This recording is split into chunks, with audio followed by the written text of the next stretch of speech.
Bien le bonjour et bienvenue à cette nouvelle capsule dans le cadre du cours SCT 4064. Aujourd'hui au programme, on commence les molécules et les solutions et on va commencer par parler des molécules et des ions. Ce sera la partie 1 de cette section puisqu'il y aura plus qu'une partie.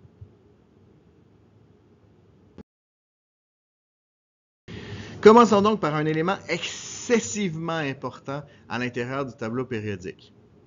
Les éléments, ce n'est pas comme des êtres humains.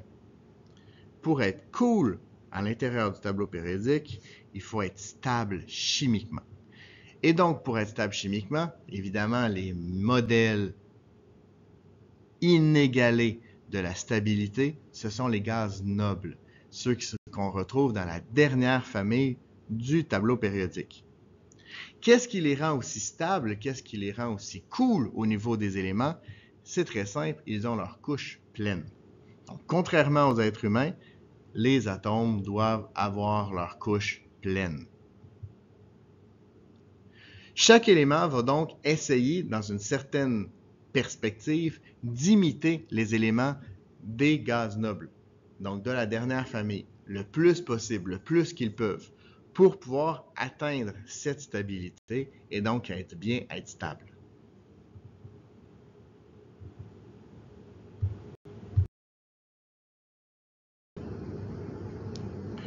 Pour faire ça, ce que les éléments vont faire, c'est qu'ils vont sacrifier leur neutralité au niveau de leur charge. Donc, je m'explique. Le sodium, on le sait, il possède 11 protons et 12 neutrons. 11 protons parce que le numéro d'atomique de l'atome est 11, 12 neutrons parce que si je fais 23, donc la masse atomique arrondie, 23, moins le 11 qui est mon nombre de protons, il va me rester 12 neutrons. Ce qui me laisse donc 11 électrons à placer sur les couches électroniques. La première couche se remplit à 2, la deuxième à 8 et la troisième, il m'en reste juste un à placer. Donc, je vais avoir une configuration électronique qui ressemble à 2 électrons sur la première couche, 8 sur la deuxième et 1 sur la dernière. Eh bien, ce que le sodium va faire, c'est qu'il va dire « cet électron-là, je ne le veux pas ». Si je me débarrasse de cet électron-là, je vais avoir une couche électronique en moins, ce qui veut dire que je vais avoir juste 2 couches électroniques et ces 2 couches électroniques-là vont être pleines. Donc, je vais ressembler à un gaz noble. Par contre, il y a encore 11 protons. Donc, quand je vais passer à 10 électrons, je vais développer une charge. Cette charge-là, dans ce cas-ci, va être de plus 1. Pourquoi plus 1? Parce que j'ai un proton en trop. J'ai un proton de plus que mon nombre d'électrons. Donc, c'est ce qui va me donner ma charge de plus 1.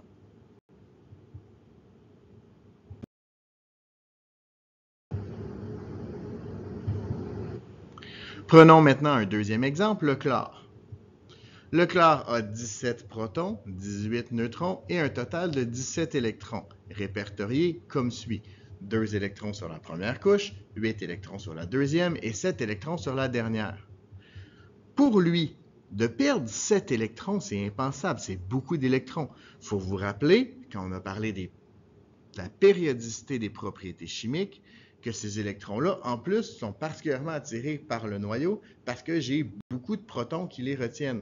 Donc, c'est très difficile pour le chlore de perdre cet électron. Il ne pourra pas faire ça.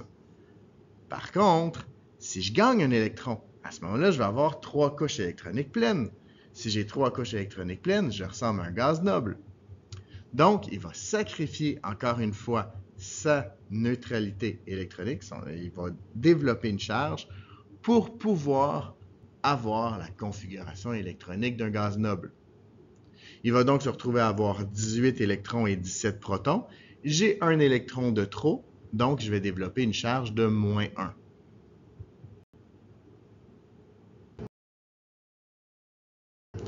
Ce processus-là, c'est ce qu'on appelle une ionisation. Autrement dit, les ions, ce sont des atomes qui ont soit gagné ou cédé des électrons dans le but d'avoir la configuration électronique du gaz noble le plus proche. Ils portent tous une charge, puisque leur nombre d'électrons diffère du nombre de protons. Les atomes qui ont tendance à céder leurs électrons vont porter une charge positive, Parce que quand je cède des électrons, je cède des charges négatives, donc je vais me retrouver à avoir un nombre de protons en trop, donc positif. Au contraire, les atomes qui ont tendance à gagner des électrons vont porter une charge négative, puisque les électrons étant négatifs, si j'ai plus d'électrons, je vais avoir des électrons en trop, des charges négatives en trop, donc une charge négative.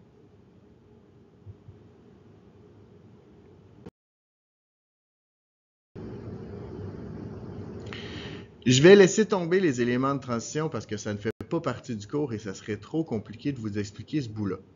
Mais si on se concentre sur les éléments de la famille A, on va donc pouvoir étudier justement cette capacité soit à céder ou à gagner des électrons en parlant de leur nombre d'électrons de valence. Par exemple, l'hydrogène a un électron sur sa dernière couche. Pour lui, il peut en gagner un ou en céder un. Pourquoi il peut le gagner ou le céder? Parce que s'il en gagne un, je vais avoir 2 électrons à la configuration électronique de l'hélium.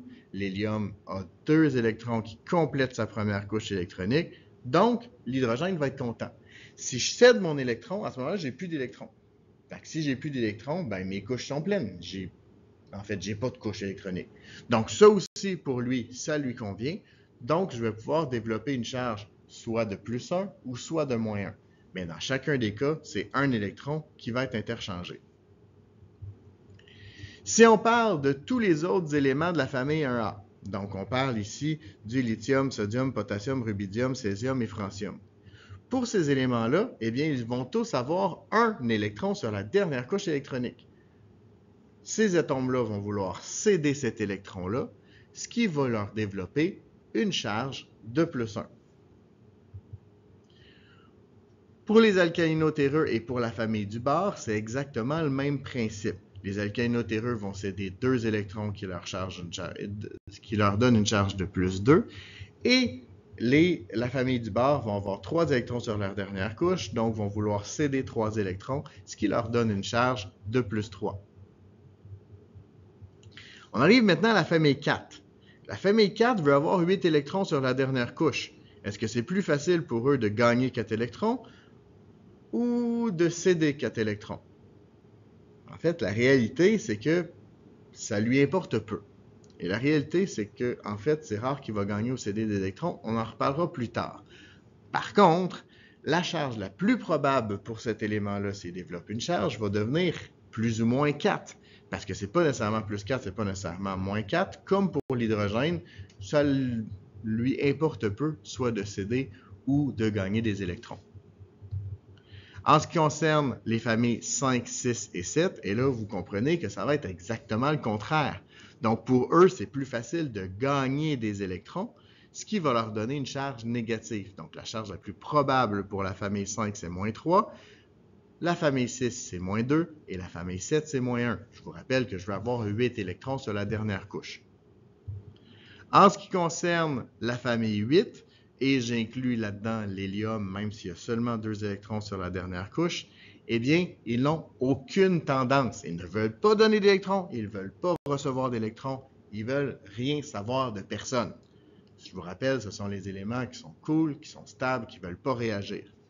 Donc, il n'aura pas de charge possible. En fait, la charge possible sera de 0 parce qu'il ne peut pas avoir autre chose que ça.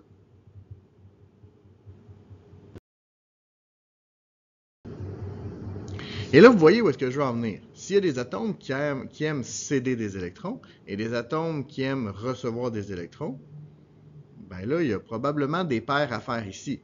Donc, si par exemple, on a le sodium qui veut absolument céder son électron et le chlore qui veut absolument recevoir un électron, ils vont bien s'entendre ensemble. Le sodium va simplement donner son électron au chlore. C'est ce qui va me donner une charge de plus 1 au niveau du sodium et une charge de moins 1 au niveau du chlore. Et c'est ce qui va me donner une molécule.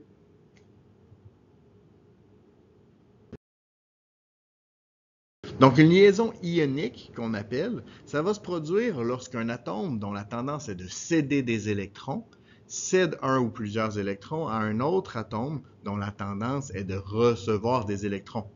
Elle se produit généralement entre le métal, les métaux sont généralement des donneurs d'électrons, et un non-métal, généralement un receveur d'électrons. Mais on peut aussi voir des liaisons ioniques se produire entre un ou plusieurs ions polyatomiques. Ça, c'est des ions qui sont formés de plusieurs atomes.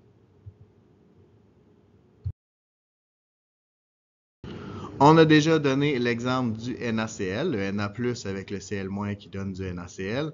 Le NaCl, soit dit en passant, c'est du sel de table. Le +1 et le -1 vont donc donner une charge globale de 0, ce qui forme une molécule relativement stable qu'on appelle le sel de table, qui est le NaCl.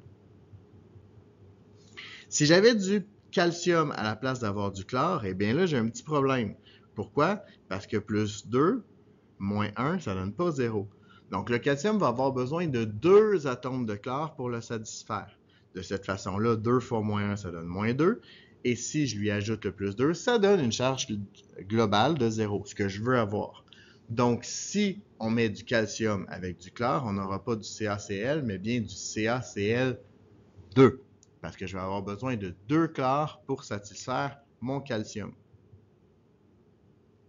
Maintenant, si on complexifie encore plus la chose, on pourrait mettre de l'aluminium avec de l'oxygène. L'aluminium, sa charge, c'est +3. L'oxygène, sa charge, c'est -2. Là, il va falloir que je multiplie mes deux atomes pour avoir le plus petit commun multiple entre les deux. Un peu, si vous vous souvenez, si je faisais un peu comme si je faisais un tiers plus une demi. Où est-ce que je vais chercher le plus petit commun multiple? Dans ce cas-ci, c'est 6. Donc, si j'ai 2 atomes d'aluminium, 2 fois +3, ça donne +6. Avec 3 atomes d'oxygène dont la charge est -2, 3 fois -2, ça donne -6. Eh bien, mon +6, -6, ça donne 0. Donc, mon aluminium avec mon oxygène va former du Al2O3.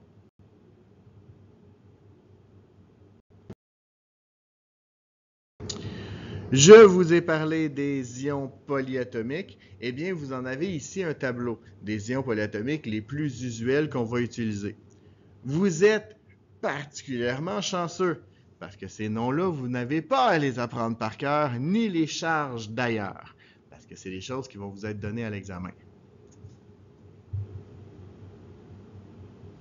Si on veut faire une molécule avec un ion polyatomique, eh bien, on va procéder exactement de la même façon que je le faisais avec des ions tantôt, avec des atomes. Donc, si je parle par exemple de l'aluminium avec du nitrate, du NO3, à ce moment-là, je vais aller chercher la charge de mon nitrate. La charge de mon nitrate, c'est -1. Et je vais pouvoir dire, 3 fois -1, ça donne -3, plus 3, ça donne 0. Donc, ça va me prendre 3 nitrates.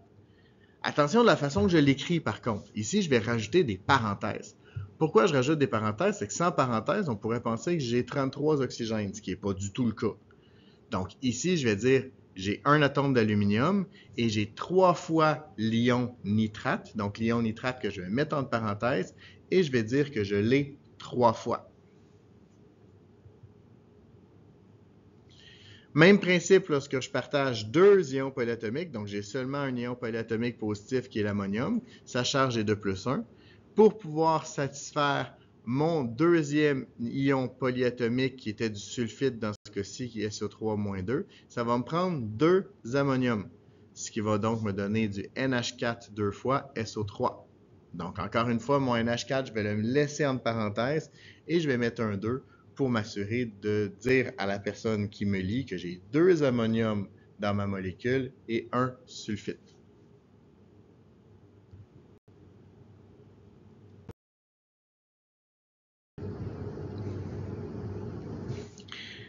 Maintenant, je vous ai dit tantôt, quand j'ai parlé des éléments de la 4e famille, que des fois, j'avais d'autres types de liaisons, que ça ne fera pas nécessairement des liens +4, -4. Ça veut dire que j'ai un autre type de liaison. Je n'ai pas juste des liaisons ioniques. Et là, on va commencer à en parler. Parce que si je respire du dioxygène et du O2, j'ai personne pour me donner des électrons là-dedans. Donc, il va falloir expliquer comment on peut former ce type de molécule. L'idée ici, c'est que dans ce cas-ci, j'ai dans les deux cas une tendance à gagner des électrons. Les 2 atomes d'oxygène voudraient gagner 2 électrons en fait. Qu'est-ce que je vais faire à ce moment-là? C'est que je vais former des doublets. Autrement dit, c'est comme le principe d'un compte conjoint. Le principe d'un compte conjoint, c'est que si un des partenaires donne une pièce, le deuxième doit donner une pièce aussi. Et ces électrons-là vont être partagés entre mes 2 atomes. Donc, j'ai un premier doublet de formé et quand je vais compter les électrons de chacun de mes oxygènes, je vais considérer ce doublet-là comme étant dans chacun des deux oxygènes. Donc, ils vont compter leur argent personnel plus le compte conjoint. Ici, je ne suis pas encore satisfait parce que si je compte mon nombre d'électrons sur la dernière couche, je vais avoir un total de 5 électrons qui appartient à chacun de mes oxygènes, plus les 2 électrons qui sont dans le compte conjoint, ça me donne un total de 7. Ce n'est pas encore suffisant. Donc, je vais former un deuxième doublet d'électrons qui va me former à ce moment-là un 4 électrons chacun qui sont individuels, plus un 4 électrons partagés, ce qui donne un 8 électrons au total. La charge est donc égale à 0. Donc, dans ce cas-ci, je n'ai pas de formation d'ions parce qu'ils n'ont pas donné des électrons. Et c'est ce qu'on va appeler une liaison covalente. Donc, une liaison covalente se produit lorsque deux non-métaux s'unissent en partageant une ou plusieurs paires d'électrons appelées doublets. Dans la notation par trait, qui est un autre type de notation, chacun des traits vont représenter un doublet partagé. La notation par trait est utilisée seulement pour les liaisons covalentes parce qu'on parle de doublets partagés. Donc, dans la notation par trait, on verrait une représentation comme celle qu'on retrouve dans le bas, où je vais avoir mes deux oxygènes et mes deux traits qui sont entre les deux pour représenter les deux doublets qui ont été partagés par mes deux atomes d'oxygène.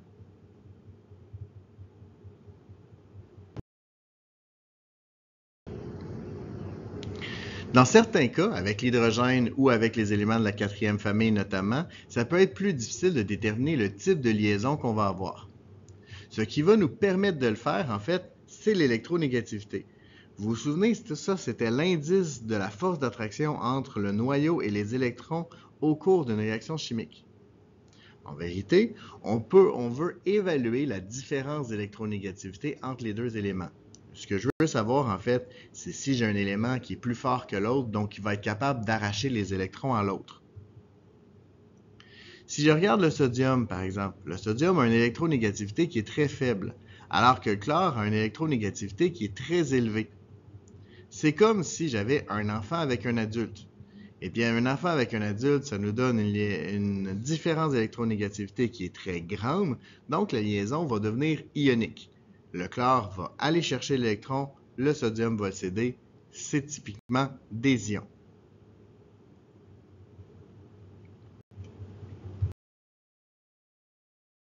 Dans certains cas, donc, on va avoir des liaisons qui sont un peu entre les deux, si on veut. Donc, par exemple, si j'ai l'hydrogène avec l'oxygène, je vais avoir une différence d'électronégativité qui me donne indiscutablement l'avantage à l'oxygène. Ceci étant dit, la différence d'électronégativité n'est pas assez grande pour arracher les électrons à l'hydrogène. Donc, dans ce cas-ci, je vais avoir une différence d'électronégativité de 1.4 qui est située entre 0.4 et 1.7. Donc, à ce moment-là, on va appeler ça une liaison covalente polaire. Ce qui veut dire que, oui, l'oxygène a plus souvent les électrons, mais ça reste un partage d'électrons parce que je n'ai pas été capable d'arracher complètement les électrons à l'hydrogène.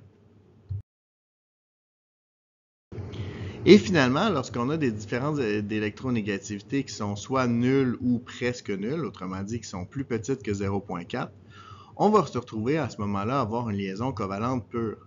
Donc, ce sont deux éléments qui ont exactement la même force. S'ils ont la même force d'attraction, eh bien, je ne suis même pas capable d'avoir les électrons plus souvent que l'autre. Ce qui veut dire que je n'aurai pas de développement, je ne développerai même pas de pôle, je ne développerai pas de charge. Je vais vraiment avoir une liaison covalente qu'on va dire pure dans ce cas-là.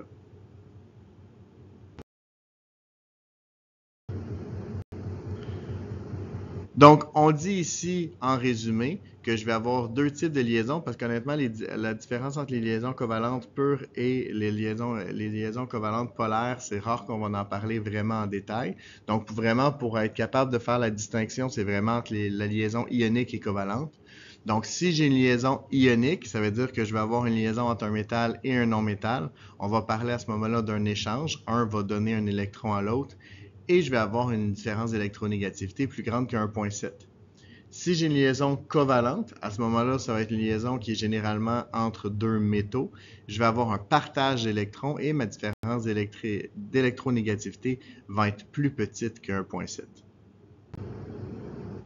Et c'est ce qui met fin à cette capsule. J'espère qu'elle vous a plu. Vous êtes maintenant les experts. À vous de surpasser le maître.